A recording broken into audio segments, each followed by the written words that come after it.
Hi everyone, Damien here, and in today's video we're going to talk about click tracks and how they're used in a live capacity. If you're just starting out with clicks, or you've been thinking about running clicks for your live band but you don't really know where to start with all of the gadgets and all the electronic devices, then this video is for you. Let's dive in.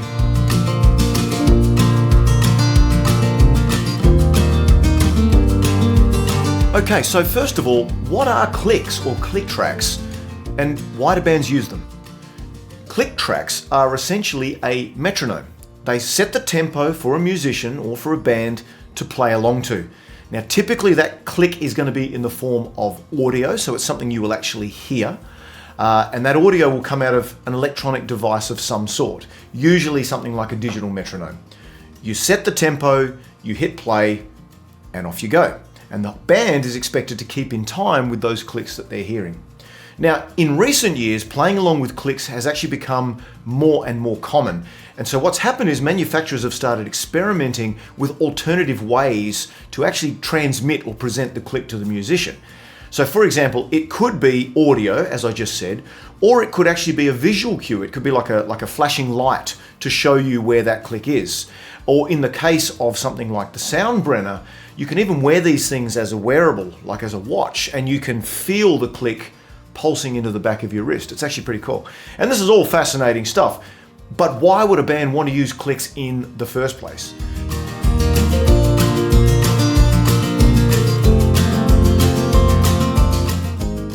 Now, the most obvious reason is actually to do with keeping a more consistent sense of time when you're playing on stage.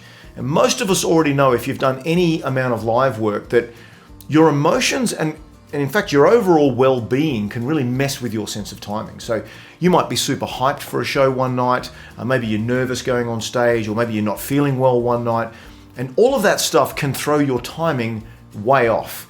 You might be rushing a song without realizing it, or maybe you're dragging a song when the energy dips down, and that's kind of the point. You don't realize it.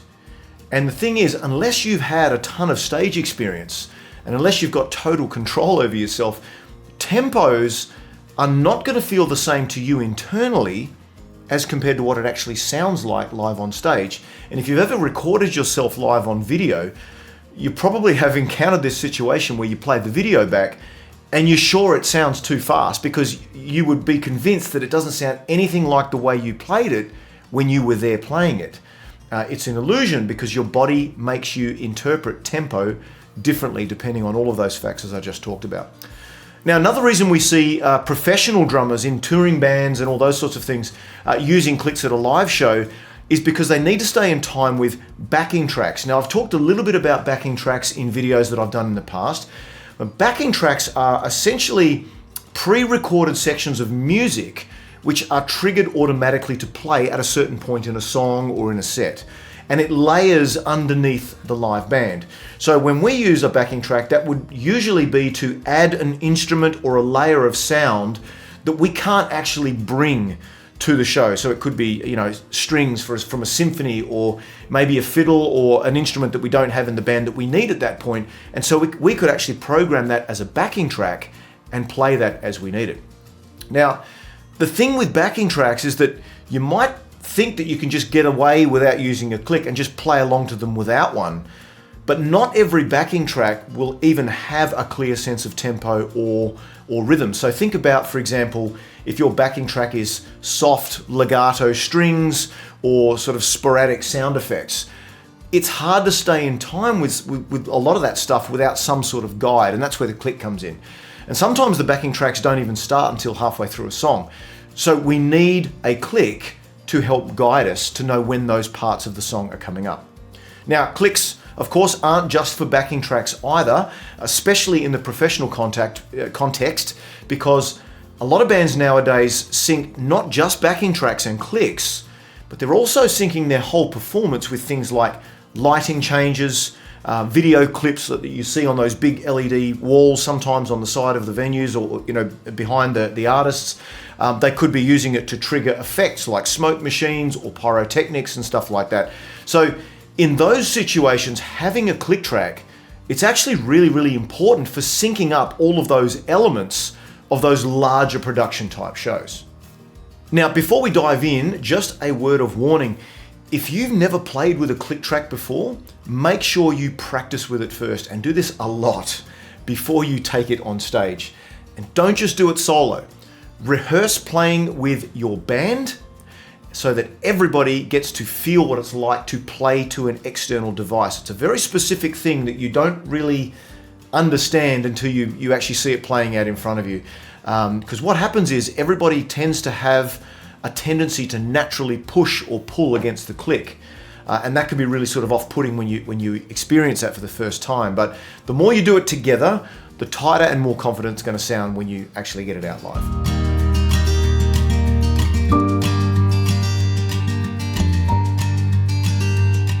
Right, so what do we actually need to get going?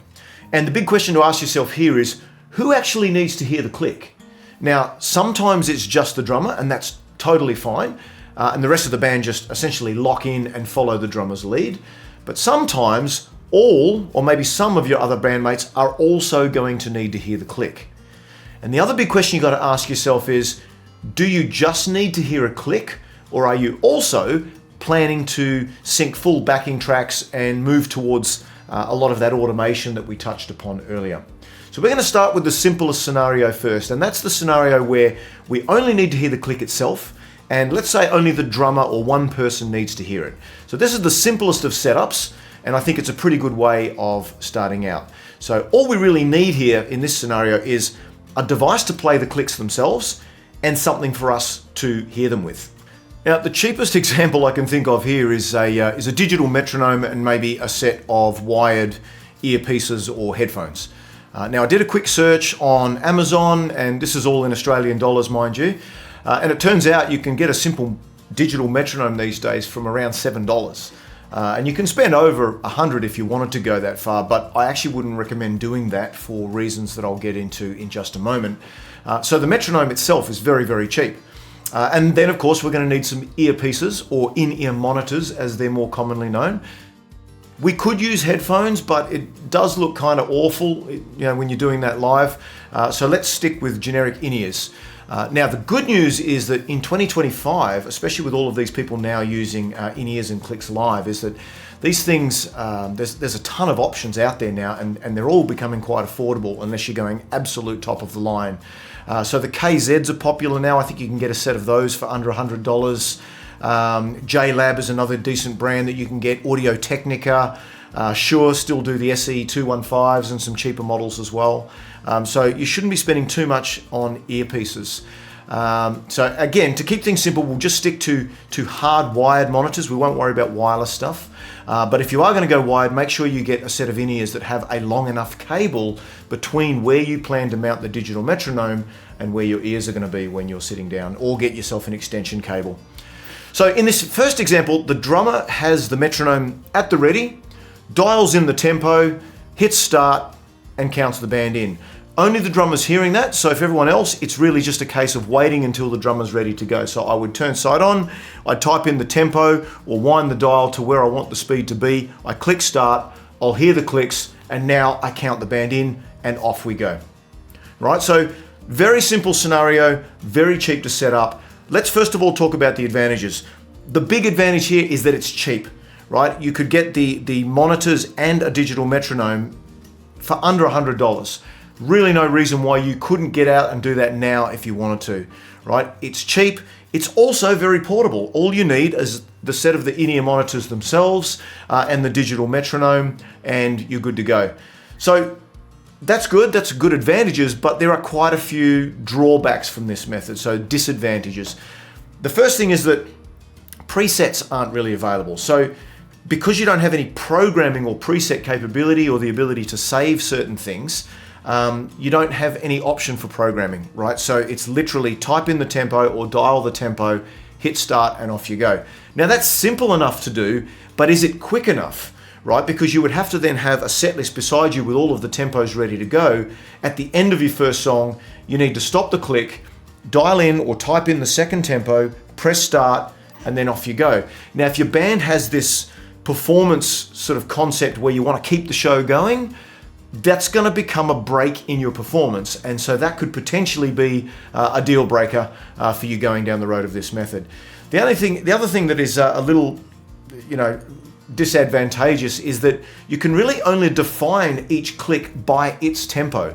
You can't link it to a song name or any particular reason or any saved preset once again. And so it's literally just a case of dialing in numbers and pressing start, right? The other thing is that the digital metronomes, a lot of that stuff, especially the cheaper ones, they're just not built for the rigors of the road. They're usually, not very durable.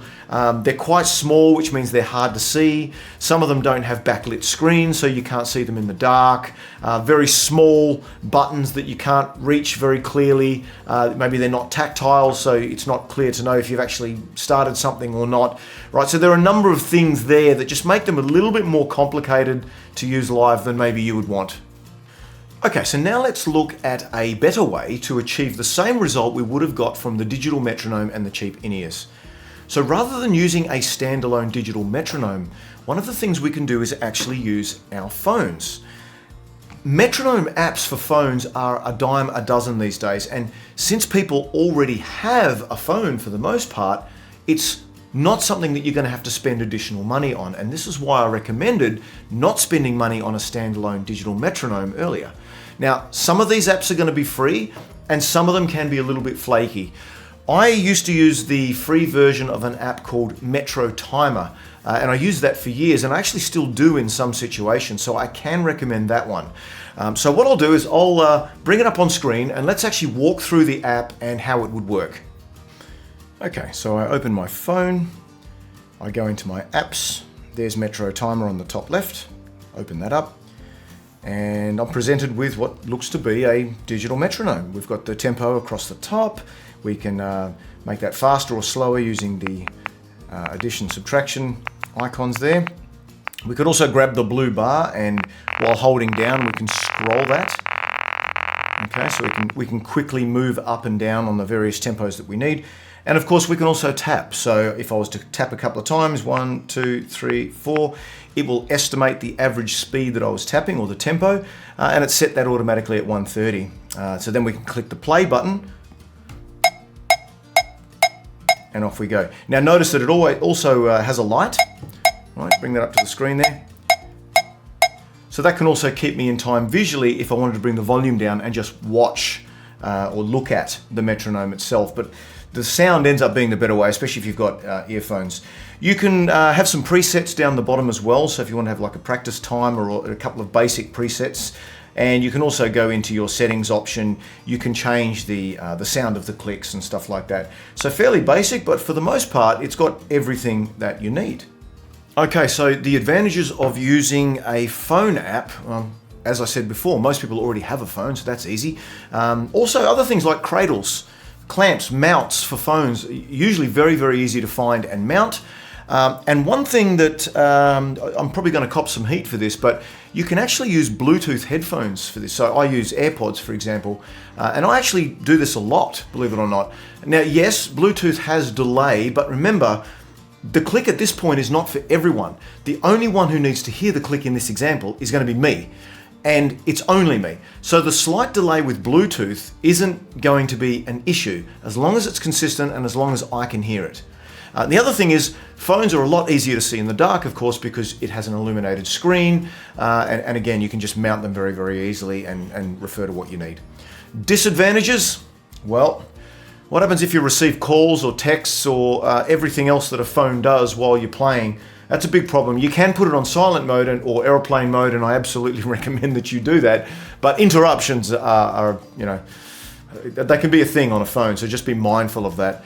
Now also, remember that even though we've moved from a digital metronome that's standalone to a phone and an app like Metro Timer, we're still dealing with mostly just a click.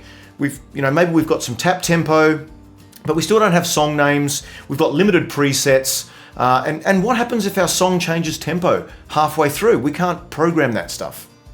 So now let's look at my preferred method for running a simple click just to me when I'm performing.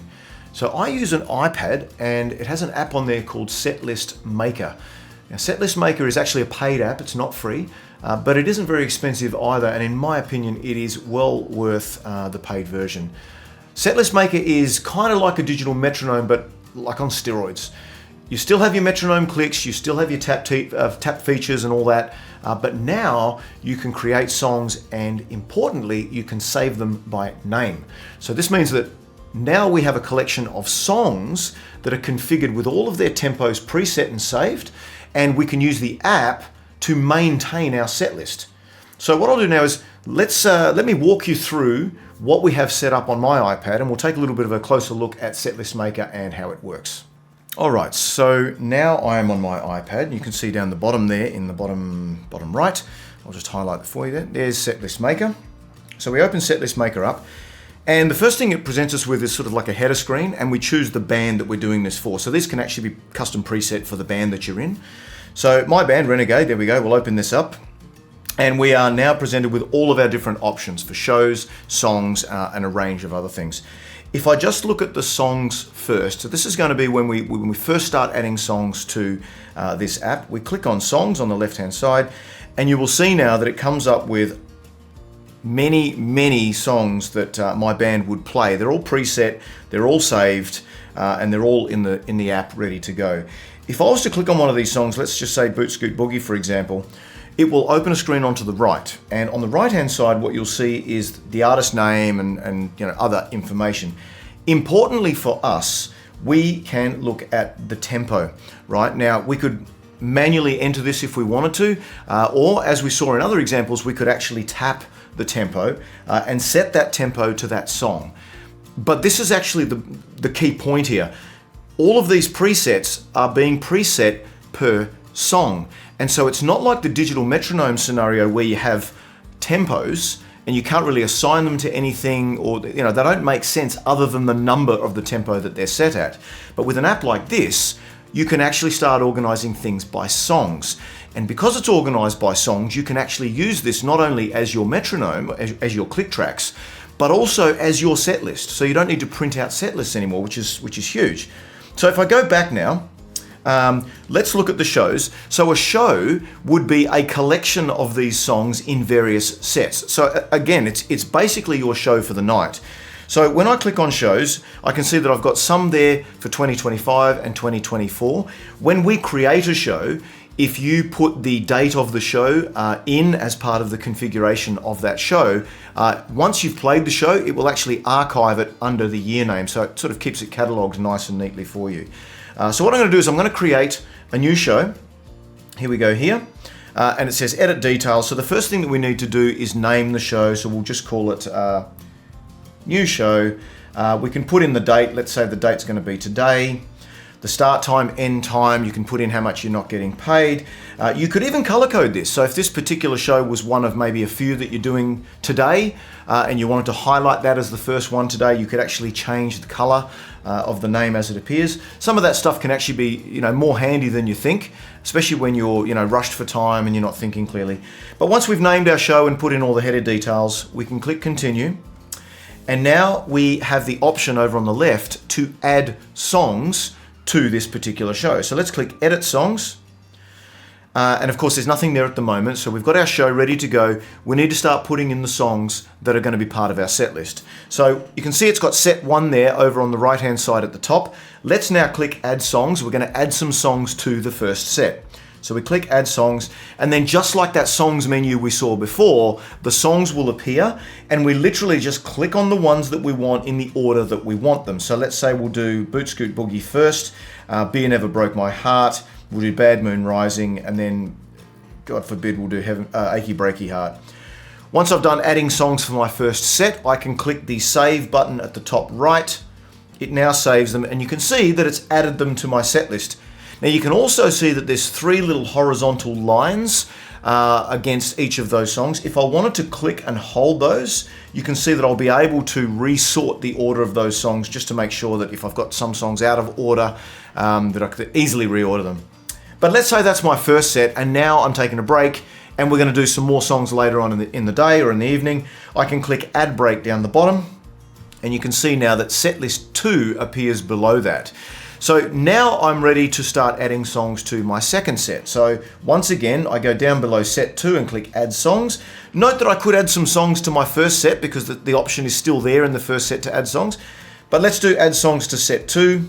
we open that up and we just continue. So Born to be Wild, let's do Chattahoochee, Chicken Fried, and Copperhead Road. Click Save once again. They've been added to my second set. Now, this looks a little strange in this view, but trust me, this is not the view we're going to be using when we actually perform. And one of the things you can do, obviously, is change the layout of all of this to be presenting what you find the most useful for you. But right now, we're just putting the songs together. So let's do one more set. So I'll add a break down the bottom. Now we've got looking at set 3. Let's add some songs, and we'll pick 4 more songs. We'll do Drink in My Hand, Flame Trees. Let's do Ghost Riders in the Sky and Hey Baby. All right, so I've got my 12 songs split up into 3 different sets, and I'm ready to go. So once I've finished adding my songs to the set list, I can back out of this by hitting the arrow on the top left, and you will see that my new show is now there, ready to go.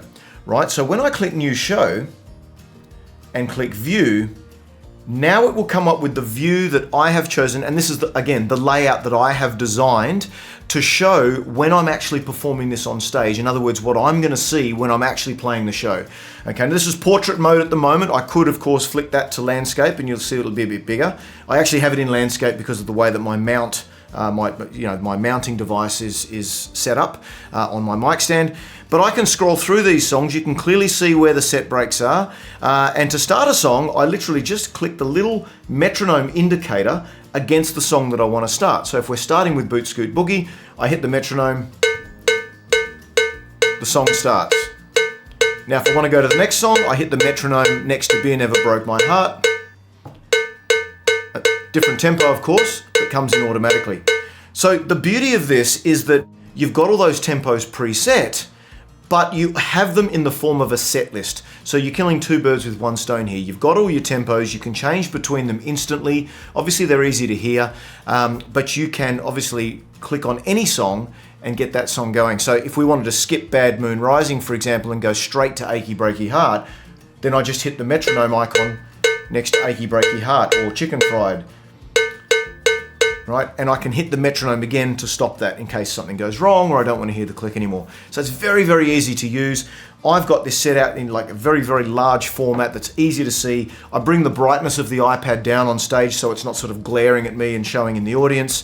But this is a really, really nice way for me to do things. And sometimes if I only want to hear clicks and I don't need to hear the band sound around me, I will literally use AirPods for this thing. Now, as I explained, when you're using things like Bluetooth for AirPods, doesn't work so well when you've got multiple members on stage needing to hear this because there will be delay in the syncing of those Bluetooth devices. And that means everyone's going to be a little bit out of time. But when it's just me, it's fine. All I'm hearing is the click.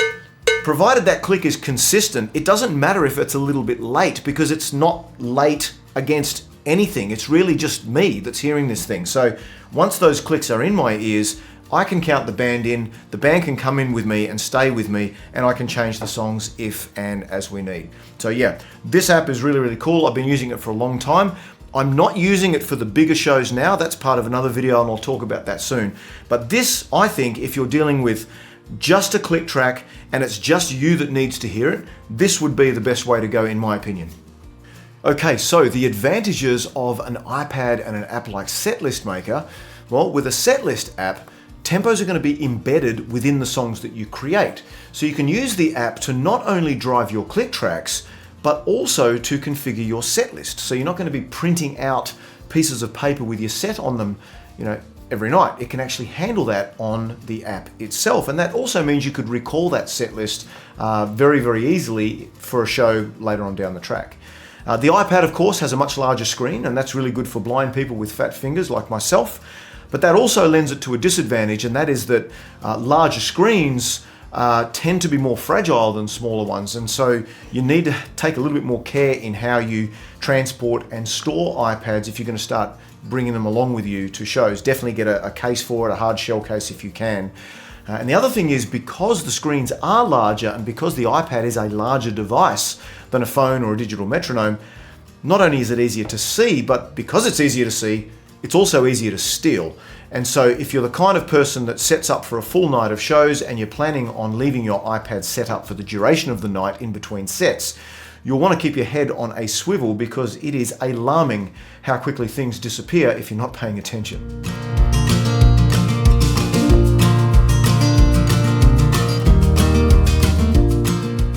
So we have our click tracks working well, we have a device to play them from, we can hear them, and it's easy to create and recall presets, triggering them just with a click of the button. One major disadvantage to all of these solutions, however, is that the click is now the only sound that's feeding your ears, and that means you're not going to be able to hear the band. Now, if you traditionally use your in-ear monitors for getting a band mix, this is going to be a problem, unless you can figure out a way to not only hear the clicks, but also a mix of the other instruments in your in-ear monitors at the same time. Now, when we play a live show, the stage usually has a speaker, or often called a foldback or a monitor, next to or nearby to each musician. And in that speaker is a blend or a mix of whatever instruments that musician wants to hear. Now, the mix of sounds in each speaker can be completely independent of what's being sent out front of house to the audience, because mixing desks almost always have several auxiliary outputs that are being used in addition to the main outputs. And I covered this concept in some detail in one of my previous videos, which I'll link above. For the drummer then, that means that we have a speaker next to us which has our monitor mix, which we can tweak by telling the sound engineer what we want to hear through it. Now, we could leave our in-ear monitors plugged into the iPad so we hear the clicks directly and then just blast the stage monitor until it's coming through our ears loud enough to blend with our clicks. But that's going to bring the stage volume way up, and it's going to make the band harder to mix and will ultimately cause a bunch of other onstage issues. One solution is to incorporate a very simple mixing desk with, say, 2 or more channels, which you will control yourself. Rather than sending the clicks from the iPad directly into our ears, we send it instead to one of the channels on our little mixer, and we use the headphone output from that mixer to feed the clicks back to our in-ear monitors. Then, instead of using the speaker on stage, your band mix can be sent to you by the sound engineer as a second channel which plugs directly into your mixer. You'll now have 2 independent channels, one with the click and one with the band mix, and the volume and pan of each can be controlled using the faders in front of you. Now, keep in mind that if you need to adjust the band mix, you still need to get the sound engineer to do it, but at least you can now hear both the clicks and the band mix together in one in-ear monitor feed.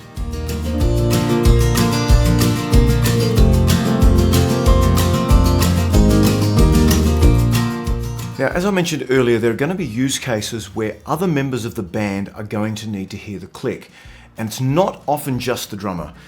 For example, a guitarist or a keyboardist might need to start a song without drums being present at all. Now, the drummer could click the sticks in time or maybe keep a hi-hat foot going to guide the other players, but it can come across as being a little amateur. And the challenge here is that we need to think of a way to distribute a click to multiple people in sync, but we also know that digital metronomes, phones, and iPads usually only have one single output. So we could perhaps use maybe like a Y-splitter, which is a little cable that splits one signal into 2, but that's still going to fall well short if we're having to send the click sound to 4, 5, or more people in the band. One possible way to solve this could be with what we call a headphone splitter. Now, headphone splitters duplicate a single feed. In our case, this is the click, and then it distributes that click to other members on stage. So let's break this down. The click is played from the iPad and sent directly to the headphone splitter, which in our case is a Behringer HA400.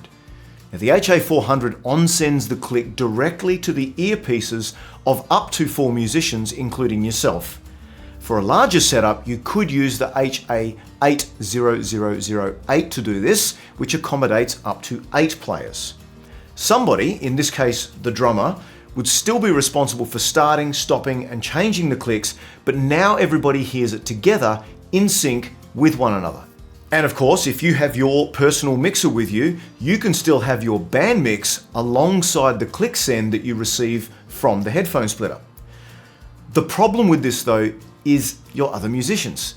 They're in the same position you were just a moment ago, in that they can't hear both the click and their monitor mix unless they too now go out and each buy their own personal mixer.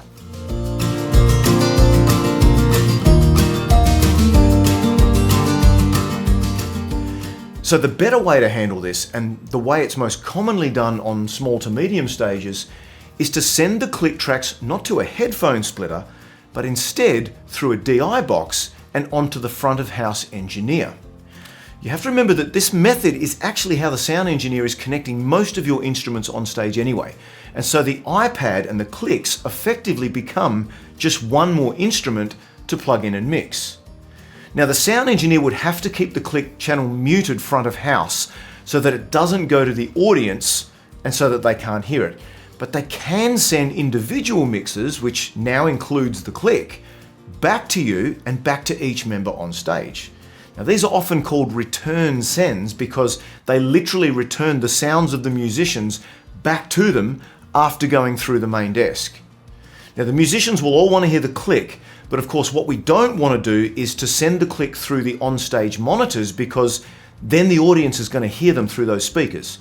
So in order for this setup to work, everybody in the band will now have to be using in-ear monitors.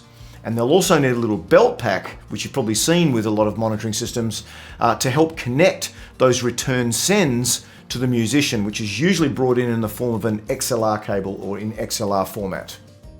So that's it for this video for now. Well done if you've made it this far. I know there's a lot of content in this topic to digest, and there's actually still a lot more to say on this topic as well. So keep an eye out for my next video where I'm going to explain how we use the concepts we learned in this video for running backing tracks as well as clicks out to the audience and to the other musicians on stage. Now, please consider hitting the bell and subscribing to the channel if you enjoy the content. And also feel free to leave your questions and comments in the section below. I'll do my best to answer all of them. But for now, we'll see you on the next video and take care. Bye for now.